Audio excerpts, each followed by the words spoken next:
নির্বাচনের আর মাত্র সপ্তাহ সময় বাকি আছে। এই যখন অবস্থা, তখন প্রার্থীরা দিনকে রাত আর রাতকে দিন করছেন তাদের প্রচার প্রচারণায়। বসে নেই ভোটাররাও, তারাও হালখাতা খুলে বসেছেন তাদের নির্বাচনী হিসেব নিকেশ নিয়ে। দর্শক নিশ্চয়ই জানেন, এখন টেলিভিশনের নিয়মিত আয়োজন ত্রয়োদশ জাতীয় সংসদ নির্বাচন উপলক্ষে ভোটারের ইশতেহার এখন হবিগঞ্জে। সবাইকে স্বাগত জানাচ্ছি, আমি গুলজার আহমেদ, থাকছি পুরোটা সময় জুড়ে।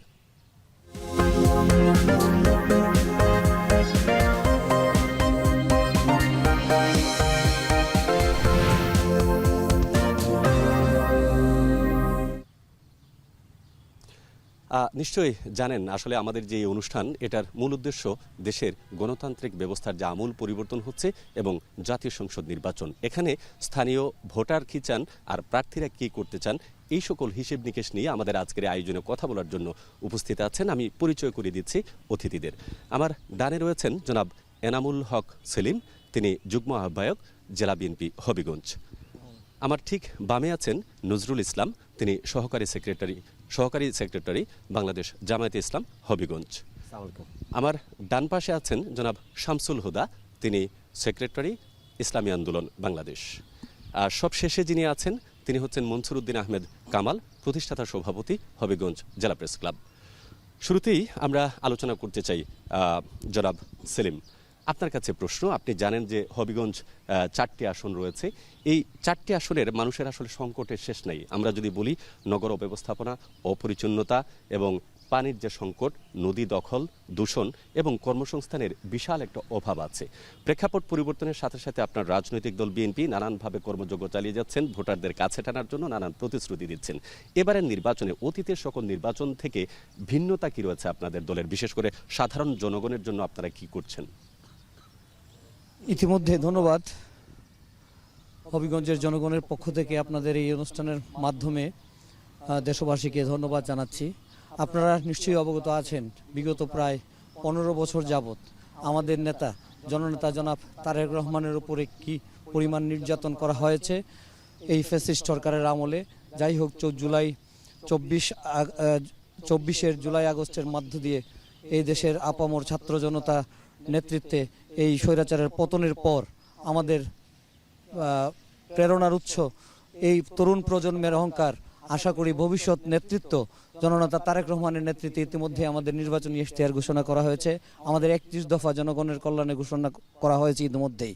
আমরা মনে করি এই হবিগঞ্জের যে মাঠটিতে বসে আমরা আজকের এই অনুষ্ঠান পরিচালনা করছি, এই অনুষ্ঠানের এই পারিপার্শ্বিক উন্নয়ন, ডেভেলপমেন্ট যতটুকু দেখেন সবই বিএনপি সরকারের আমলে।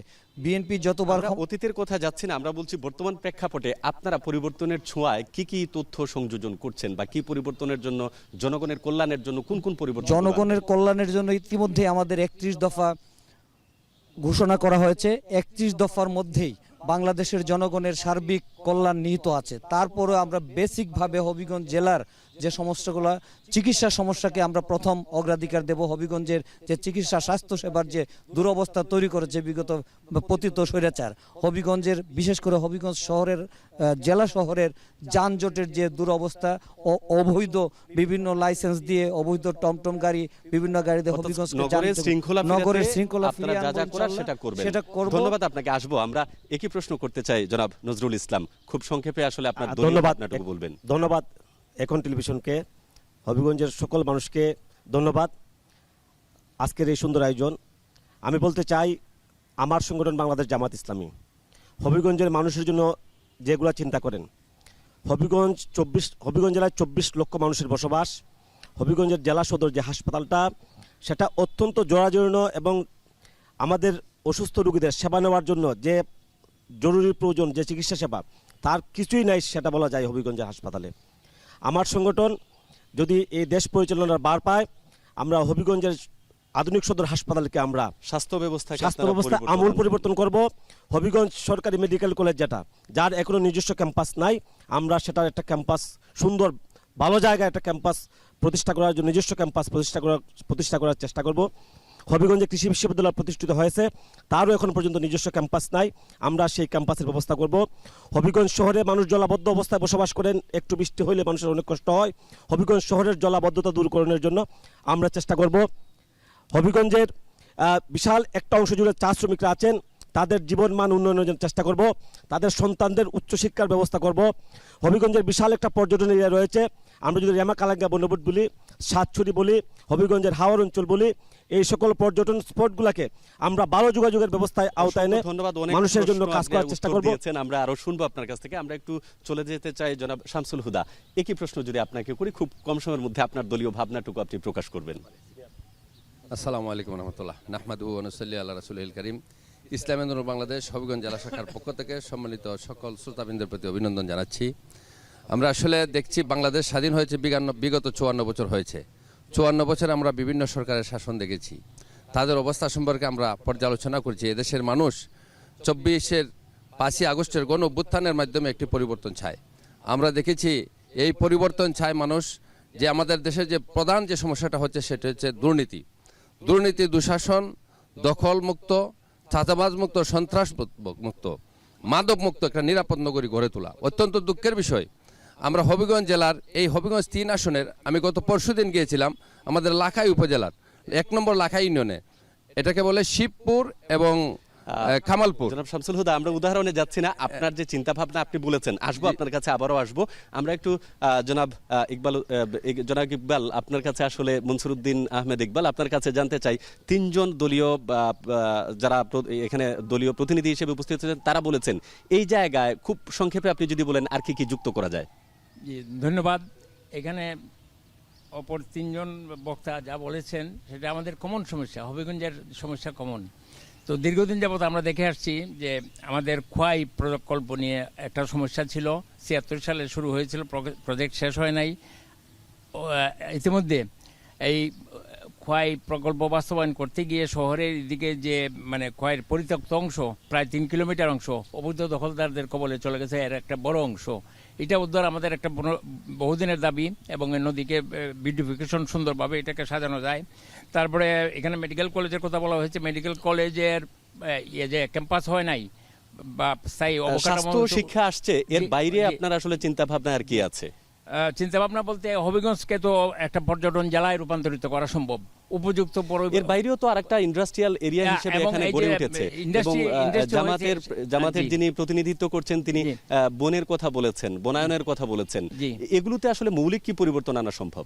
মৌলিক পরিবর্তনটা হলো যে ইন্ডাস্ট্রিয়াল যে আমাদের এলাকাটা গড়ে উঠেছে সেটা বেসরকারি উদ্যোগে, দেশের বড় বড় শিল্প প্রতিষ্ঠান এসেছে, কিন্তু তারা এসেছে একদিক দিয়ে ফরেন মানি আর্ন করছে, কিন্তু তাদের কারণে আমাদের শিল্প দূষণ, ইন্ডাস্ট্রিয়াল পলিউশন যা বোঝায়, হবিগঞ্জ শহরের মানে জেলার একাংশ লাখাই, বানিয়াচং, সদর সব বিস্তীর্ণ এলাকার কিন্তু পরিবেশ। অসংখ্য ধন্যবাদ পরিবেশ জনাব ইকবাল। বিপন্ন আসলে হয়ে আপনি যেটি বলেছেন যে শিল্পায়নের সাথে সাথে এই শহরটা অনেকটা মারাত্মকভাবে। দূষিত হয়ে পড়েছে, জি। নদী দূষণ এবং এর জন্য কৃষি উৎপাদন বা মৎস্য যে সম্পদ আছে সেখানে একটা নেতিবাচক প্রভাব পড়েছে।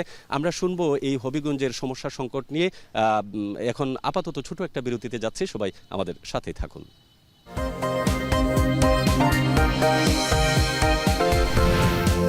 Amrapali fruit syrup, real magic in every drop. Khowai তীরবর্তী অঞ্চল এই হবিগঞ্জ নানান সংকটে যখন সম্মুখীন, তখন আগামী নির্বাচনকে সামনে রেখে প্রান্তিক ভোটার যারা আছেন তারা কি ভাবছেন একটু জানতে চাই তাদের কাছ থেকে। যেহেতু আমাদের আজকের এই আয়োজনে বিভিন্ন অঞ্চলের অর্থাৎ হবিগঞ্জের এই যে 4টি আসন, সেই 4টি আসনের নানান মতভেদের নানান শ্রেণী পেশার ভোটার উপস্থিত আছেন, আমরা তাদের সাথে একটু কথা বলতে চাই। একজন তরুণ ভোটার এখানে আছেন, আপনার কাছ থেকে শুনতে চাই যে ওনাদের কাছে আপনাদের কোনো প্রশ্ন আছে কিনা। আসসালামু আলাইকুম, আমি আকিব মাহমুদ, হবিগঞ্জ মেডিকেল কলেজের 5ম বর্ষের একজন শিক্ষার্থী। আমি মেডিকেল কলেজ সেক্টরের সাথে যেহেতু জড়িত, এখানে শিক্ষা এবং স্বাস্থ্য দুটো সেক্টরই জড়িত। আমরা যদি হবিগঞ্জ মেডিকেল কলেজের এবং হবিগঞ্জ সদর হাসপাতালের দিকে তাকাই, এখানে যে পরিমাণ আসন আছে, স্বাস্থ্য এবং শিক্ষা আসন আছে। আমি প্রশ্ন বুঝতে পেরেছি, ধন্যবাদ। ওনাদের উত্তর একটু আগেই ওনারা আলোচনা করেছেন, তারপরও আমরা দেখি আরেকজন ভোটারের কাছ থেকে আসলে শুধুমাত্র প্রশ্নটা করবেন, আপনার প্রশ্নটা কি? জি, আমার প্রশ্ন হচ্ছে যে হবিগঞ্জের মধ্যে দেখা যায় যে অধিকাংশ শিক্ষার্থীরা এই 8ম শ্রেণী এবং 10ম শ্রেণীর পরপরই তারা বিভিন্ন ধরনের কাজে জড়িয়ে পড়েছে। তো সেক্ষেত্রে আমাদের যে যারা এখানে দলীয় প্রতিনিধিরা এসেছেন, তাদের মধ্যে যারাই বিজয়ী হন তাদের পক্ষ থেকে এই শ্রেণীর জন্য কি ধরনের পড়া শিক্ষার্থীদের জন্য আসলে কি করবেন? অসংখ্য ধন্যবাদ। আমরা বাম দিকে আমি একটু আরেকজন ভোটারের কাছ থেকে আসলে জানতে চাই যে ওনাদের প্রশ্নটা, যেহেতু আমাদের অনুষ্ঠানের সময় কম, সুতরাং আপনি শুধুমাত্র প্রশ্নটা করবেন। কি প্রশ্ন আপনার? জি, আসসালামু আলাইকুম, আমি শামীম। আমার প্রশ্ন যে আপনারা যে নির্বাচনে আমরা পাশ করাই আমাদের ভোটের মাধ্যমে, তা আপনারা এই যে যানজট, এই যে টমটমের যে যানজটগুলা, এগুলোর জন্য আপনারা কি করবেন? অসংখ্য ধন্যবাদ। নানান প্রশ্ন আসছে, যদিও এখানকার যারা রাজনৈতিক দলের পক্ষ থেকে উপস্থিত হয়েছেন তারা বিষয়গুলো বিশ্লেষণ করেছেন। তারপরে যেহেতু ভোটারদের কাছ থেকে প্রশ্ন এসেছে, আবার আমরা নতুন করে এগুলো জানতে চাই। জনাব নজরুল ইসলাম, 3টি প্রশ্ন আসছে যে স্বাস্থ্য ব্যবস্থা নিয়ে, শিক্ষা ব্যবস্থা নিয়ে। একজন শিক্ষার্থী খুব সুন্দর প্রশ্ন করেছেন, তিনি বলছেন যে প্রত্যন্ত অঞ্চলের যে ঝরে পড়া শিক্ষার্থী 8ম শ্রেণী পর্যন্ত পড়তে পারে, পরে আর তারা পারে না। আরেকজন বলছেন নগর পরিকল্পনার কথা। খুব সংক্ষেপে আপনার এই 3টি প্রশ্নের উত্তর জানতে চাই। ধন্যবাদ আমার প্রশ্নকারী ভাইদেরকে। স্বাস্থ্য ব্যবস্থা নিয়ে যে আমার মেডিকেলের যে ছাত্র ভাই কথা বলেছেন, আমরা এই কথাটুকু বলতে চাই, আমার দল বাংলাদেশ জামাত ইসলামী যদি এই বাংলাদেশের মানুষের ম্যান্ডেট নিয়ে দেশ পরিচালনার বার পায়, আমরা স্বাস্থ্য সেবার আমূল পরিবর্তন করে ছাড়বো। আর শিক্ষা ব্যবস্থায় আমরা একটা উন্নত বাংলাদেশ গড়বার জন্য উন্নত দেশের মতো হতে গেলে উন্নত শিক্ষা ব্যবস্থা দরকার। আমরা এই শিক্ষা ব্যবস্থাকে ঢেলে সাজাবো, একটা কর্মসংস্থানমুখী শিক্ষা ব্যবস্থা উন্নত দেশের সাথে কম্পিট করে সারা বিশ্বের সাথে মোকাবিলা করা যায়, প্রতিদ্বন্দ্বিতা করা যায়, এরকম শিক্ষা ব্যবস্থা আমরা গড়ে তুলবো। আমরা উত্তর পেয়েছি। আমরা সেম প্রশ্ন, একটা প্রশ্ন বাকি রয়ে গেছে। একটা ভাই উত্তর বলছেন যে টমটম সহ হ্যাঁ, আমাদের যারা টমটম চালান তারা আমাদের হবিগঞ্জের ভাই এবং আমাদের মাটি মানুষের মানুষ। আমরা তাদের ভালো কর্মসংস্থানের ব্যবস্থা রেখে এই হবিগঞ্জের মানুষকে কীভাবে যানজট মুক্ত ব্যবস্থা করা যায়, আমরা প্রকৌশলীদের সাথে আলাপ করে, বিশেষজ্ঞদের সাথে আলাপ করে আমরা একটা উন্নত যোগাযোগ ব্যবস্থা পরিবর্তনের ব্যবস্থা করব। অসংখ্য ধন্যবাদ আপনাকে। জনাব সেলিম, আপনি যদি বলেন। ধন্যবাদ প্রশ্নকর্তাদেরকে এবং আজকের অনুষ্ঠানের কলাকুশলীদেরকে। আমি প্রথমেই বলতে চাই, বাংলাদেশ জাতীয়তাবাদী দল বিএনপি যদি রাষ্ট্রীয় ক্ষমতা পরিচালনার ভার পায় এবং আমরা যদি জননেতা তারেক রহমানের নেতৃত্বে আগামীতে সরকার গঠন করতে পারি, তাহলে হবিগঞ্জের যে প্রধান সমস্যাগুলা, তার চেয়ে জাতীয় একটা সমস্যা, যদিও আমি আশা করেছিলাম তরুণ প্রজন্মের ভোটারদের কাছ থেকে এই প্রশ্নটা আসবে। বাংলাদেশ জাতীয়তাবাদী দল প্রথমেই বাংলাদেশের সার্বভৌমত্ব অক্ষুণ্ণ রাখার আপ্রাণ চেষ্টা করবে, জাতীয়ভাবে স্বাধীনতা, সার্বভৌমত্ব এবং গণতন্ত্র রক্ষা করার চেষ্টা করবে। আর হবিগঞ্জের পারসেপশনে যে প্রশ্নগুলো করেছেন, আমি মনে করি আমাদের এই 31 দফায় বিশেষ করে ওই যে ঝরে পড়া শিক্ষার্থীদের কথা একজন ভাই বলেছেন, ঝরে পড়া শিক্ষার্থীদের উপযুক্ত ব্যবস্থা, উপযুক্ত প্রশিক্ষণের মধ্য দিয়ে আমরা তাদেরকে জনশক্তিতে রূপান্তরের ব্যবস্থা করব। দ্বিতীয়ত ওই যে যানজটের কথা বলেছেন, যানজটের বিষয়টা হলো আমরা ইনস্ট্যান্ট নির্বাচিত হলে উপস্থিত মুহূর্তে বিশেষজ্ঞদের পূর্বে আমরা স্থানীয়ভাবে সমাধানের জন্য মিনিমাম ড্রাইভারদেরকে বেসিক প্রশিক্ষণের ব্যবস্থাটা করব।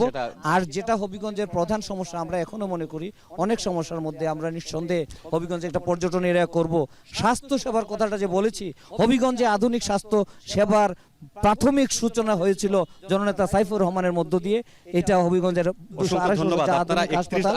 আমাদের যিনি প্রার্থী হবিগঞ্জ সদরের, সেই প্রার্থীর উন্নয়নের অলরেডি রূপকার হিসেবে প্রতিষ্ঠিত হয়ে আছে। অসংখ্য ধন্যবাদ আপনাকে। আমরা একটু জানতে চাই জনাব মনসুরউদ্দিন আহমেদ ইকবাল, আপনার কথাটা যদি আপনি বলেন যে এই জায়গায় ওনারা যে প্রতিশ্রুতির কথা বললেন সেটা বাস্তবায়ন আসলে হবে কিনা, হয় কিনা, রাজনৈতিক দলের কাছে আপনাদের প্রত্যাশা, সুশীল সমাজের একজন প্রতিনিধি হিসেবে আপনার প্রত্যাশা 1 মিনিটের মধ্যে আপনি বলবেন। আমরা যা দেখে আসছি যে বিভিন্ন রাজনৈতিক দল চটকদার অনেক কথাবার্তা ঘোষণা করে, তারা বলে, কিন্তু ক্ষমতায় যাওয়ার পরে দেখা যায় যে আমাদের দেশে একটা কথা আছে, যে যায় লঙ্কা সে হয় রাবণ। তো অনেক সময় দেখা যায় যে তখন আর জনগণকে চিনে না, উন্নয়নের কোনো ধার ধারে না। তো আমরা আশা করব, তারপরেও আমরা আশাবাদী যে যে দলীয় ক্ষমতায় আসুক তারা হবিগঞ্জের সার্বিক উন্নয়নের কাজ করবে।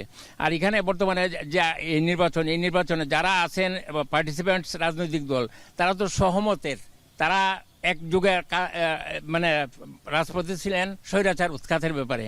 তো তাদের মধ্যে আন্ডারস্ট্যান্ডিং থাকবে, আমরা এটা আশা করব। যেই সবাই মিলেমিশে আমরা সার্বিকভাবে হবিগঞ্জের উন্নয়নে তারা সচেষ্ট হবেন, আমরা এইটুকু আশা করব সাধারণ ভোটার হিসেবে। জনাব শামসুল হুদা, আপনি বলতে পারেন যে আপনার দলীয় চিন্তা ভাবনার জায়গা থেকে যে প্রশ্নগুলো আসছে সেই জায়গায় আপনাদের চিন্তা ভাবনা কি আছে এবং আপনাদের প্রত্যাশার জায়গা? ধন্যবাদ। আপনারা জানেন হবিগঞ্জবাসী যারা আছেন, হবিগঞ্জ মেডিকেল কলেজটি যদিও নামে আছে কিন্তু এটা কাগজে চলে গেছিল।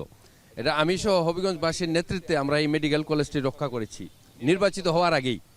তো আমরা যে আরেক ভাই প্রশ্ন করেছেন যে শিক্ষার্থীরা যারা মাধ্যমিক পর্যন্ত লেখাপড়া করার পরে ঝরে যায়, আমার প্রস্তাব হচ্ছে, আমি নিজেও একজন শিল্প উদ্যোক্তা, আমি একজন সফল শিল্প উদ্যোক্তা, আমার এখানে নারী পুরুষ অনেক লোক কাজ করে, অনেক শ্রমিকরা কাজ করে। নারীদের জন্য আমরা নিরাপদ কর্মসংস্থানের ব্যবস্থা করেছি আমার এখানে। এবং যারা এই মাধ্যমিকভাবে জ্বরে পড়ে, যারা আর্থিক অনটনের কারণে, রাষ্ট্রীয়ভাবে তাদেরকে চেষ্টা করা হবে কারিগরি শিক্ষার মাধ্যমে, টেকনোলজি শিক্ষার মাধ্যমে এই জনশক্তি যেন আমাদের জাতীয় জনশক্তিতে রূপান্তরিত হয়। পাশাপাশি আমাদের বেকার সমস্যার সমাধান করা হবে। হবিগঞ্জের সকল জায়গায় মাদকমুক্ত একটি নগরী পরিণত করা হবে ইনশাল্লাহ, এবং দুর্নীতিকে আমরা একেবারে নির্মূল করে ছাড়বো ইনশাল্লাহ। অসংখ্য ধন্যবাদ। আপনি অনেক সুন্দর কথা বলেছেন, বিশেষ করে কর্মসংস্থানের কথা, নারী ক্ষমতায়নের কথা এবং পরিবর্তনের কথা। একইভাবে একদম সংক্ষেপে সবশেষে কয়েকদিন পরেই নির্বাচন সহাবস্থান রাখতে গিয়ে গণতান্ত্রিক প্রক্রিয়ায় এগিয়ে যেতে হলে অঞ্চল ভিত্তিক যে সমঝোতা জনাব ইকবাল যেটি বললেন, সেই জায়গায় আপনার দলের প্রত্যাশাটা কি থাকবে? 30 সেকেন্ড সময়। আমি যদি বলতে চাই, আমাদের দলের প্রধান মানবিক নেতা ডাক্তার শফিকুর রহমান সাহেব বলেছেন, আমরা যদি মানুষের ম্যান্ডেট নিয়ে দেশ পরিচালনার বার পাই, আমরা জাতীয় সরকার গঠন করব, আমরা সহাবস্থানের রাজনীতি করব, আমরা ভিন্ন দলের মানুষদেরকে আমরা মূল্যায়ন করব এবং সম্মান রক্ষা করব। আমরা পেশি শক্তি দিয়ে এই দেশের মানুষের কষ্ট হয় এমন কোনো কাজ আমরা করতে দিবও না। আমাদের কৃষকদের জন্য ভূগর্ভস্থ পানির ব্যবস্থা, উন্নত ব্যবস্থা করব। কৃষকরা এই যে শিল্পায়নের কারণে যে আমাদের লাখাই উপজেলার বিশাল একটা অংশ কষ্ট পাচ্ছেন, মৎস্য সম্পদ নষ্ট হয়ে যাচ্ছে, আমরা এর সুন্দর একটা বর্জ্য ভালো করে কীভাবে বৈজ্ঞানিকভাবে নিরোধন করে পরিবেশ দূষণ নষ্ট বন্ধ করা যায়, আমরা এর একটা কার্যকর ব্যবস্থা। ধন্যবাদ জনাব নজরুল ইসলাম। জনাব এনামুল হক সেলিম, একই প্রশ্ন আপনার কাছে, সময় আমরা 30 সেকেন্ড। বিশ্বাস করি আমাদের নতুন প্রজন্ম আমাদের চালিকা শক্তি হিসাবে আগামী বাংলাদেশের নেতৃত্ব দিবে। সেই নতুন প্রজন্মের প্রদীপ্ত অহংকার জননেতা তারেক রহমানের নেতৃত্বে আমরা দল মত নির্বিশেষে, ধর্ম বর্ণ গোত্র নির্বিশেষে সকলে একটি স্বাধীন সার্বভৌম গণতান্ত্রিক বাংলাদেশ প্রতিষ্ঠার লক্ষ্যে ঐক্যবদ্ধভাবে জনগণের এবং বিশেষ করে তরুণ প্রজন্মের চাহিদা অনুযায়ী মাদক মুক্ত, দুর্নীতিমুক্ত, দুঃশাসন মুক্ত, স্বাধীন সার্বভৌম গণতান্ত্রিক প্রকৃত বাংলাদেশ বিনির্মাণে জননেতা তারেক রহমানের নেতৃত্বে আমরা ঐক্যবদ্ধ থেকে বাংলাদেশ পরিচালনা করব, যদি আমরা জনগণের প্রত্যাশা অনুযায়ী। সেলিম, জনাব মনসুরউদ্দিন আহমেদ ইকবাল, আপনি সবশেষ বলবেন যে আগামী নির্বাচন, যে গণতন্ত্রের পরিবর্তনের কথা বলা হয়েছে, রাষ্ট্র পরিবর্তনের কথা বলা হয়েছে, তরুণদের একটি সমাজ ব্যবস্থা গড়ে তোলার কথা বলা হয়েছে, আপনার প্রত্যাশার জায়গাটা জানতে চাই। স্বাধীনতার 54 বছর পরে দেশে 24 জুলাই এবং আগস্ট মাসে সংগঠিত যে জনবিপ্লব আমি বলবো, বা যাই বলেন জনদ্রোহ, তো সেটা সাকসেসফুলি হওয়ার পরে আমরা কিন্তু 54 বছর পরে গণতন্ত্রের স্বাদ পেয়েছি। 2014, 18 এবং 24 সালের নির্বাচন সম্পর্কে অনেক কথা বলা হয়, যেগুলো ছিল প্রহসন। আমি বলবো যে 2008 সালে সেই প্রহসন শুরু হয়েছিল। 4টি নির্বাচনে কিন্তু ধারাবাহিকভাবে এসেছে। নতুন নির্বাচনের প্রত্যাশার কথা একটু বললে ভালো হয়। নতুন নির্বাচনের ব্যাপারে তো আমরা আশাবাদী। এখন তো মানুষ মানে ভোট কেন্দ্রে যাওয়ার কথা চিন্তা ভাবনা করতেছে। আর আমাদের তরুণ সমাজ, আমাদের দেশের এই যে বিপুল জনগোষ্ঠী তরুণ, তারা একটা ফ্যাক্টর, আগামী নির্বাচনে তাদের একটা ভূমিকা থাকবে। এবং তারা যে আশায় 24 বিপ্লবের সময় প্রাণ দিয়েছে, তাদের যে আকাঙ্ক্ষা, সেই আকাঙ্ক্ষা হলো আমাদের রাষ্ট্রীয় সংস্কার। সেই সংস্কারের ব্যাপারে সবাই চিন্তা ভাবনা করে আগামীতে শুধু একটা ভোট না, 2টা ভোট দিতে হবে, গণভোটও দিতে হবে, সাধারণ নির্বাচনে ভোট দিতে হবে। মনসুরউদ্দিন আহমেদ ইকবাল, চিন্তা ভাবনা করে দিতে হবে। অসংখ্য ধন্যবাদ। আসলে আমাদের সময় আসলে খুবই কম, অনুষ্ঠান শেষ করতে হচ্ছে। আপনারা যারা আমাদের আয়োজনে যুক্ত হয়েছেন, আপনাদেরকে অসংখ্য ধন্যবাদ জানাচ্ছি। সুপ্রিয় দর্শক, আসলে যে নির্বাচনের জন্য শুধুমাত্র দলীয় প্রার্থী নয়, দলের কোনো রাজনৈতিক কর্মী নয়, পুরো বাংলাদেশ অপেক্ষা করছে। আমরাও চাই আগামীর যে 12 ফেব্রুয়ারি নির্বাচন, সেটি হয়ে উঠুক গণতন্ত্রের জন্য, রাষ্ট্রের যত নাগরিক আছেন তাদের অধিকার আদায়ের জন্য, একটি সুষ্ঠু এবং গণতান্ত্রিক প্রক্রিয়ায় ফিরুক বাংলাদেশ এবং সবুজ ভূমি টিকে থাকুক তার নিজস্ব ঐতিহ্য ধরে। এই মুহূর্তে শেষ করতে চাই হবিগঞ্জ থেকে আমাদের আজকের আয়োজন। তবে আপনাদেরকে জানিয়ে রাখি, আগামীকাল কিশোরগঞ্জ থেকে একই অনুষ্ঠান দেখবেন বিকেল 4:30টায়। এই অনুষ্ঠান দেখার আমন্ত্রণ জানিয়ে আপাতত বিদায় নিচ্ছি। সবাই ভালো থাকবেন, সুস্থ থাকবেন। আল্লাহ হাফেজ।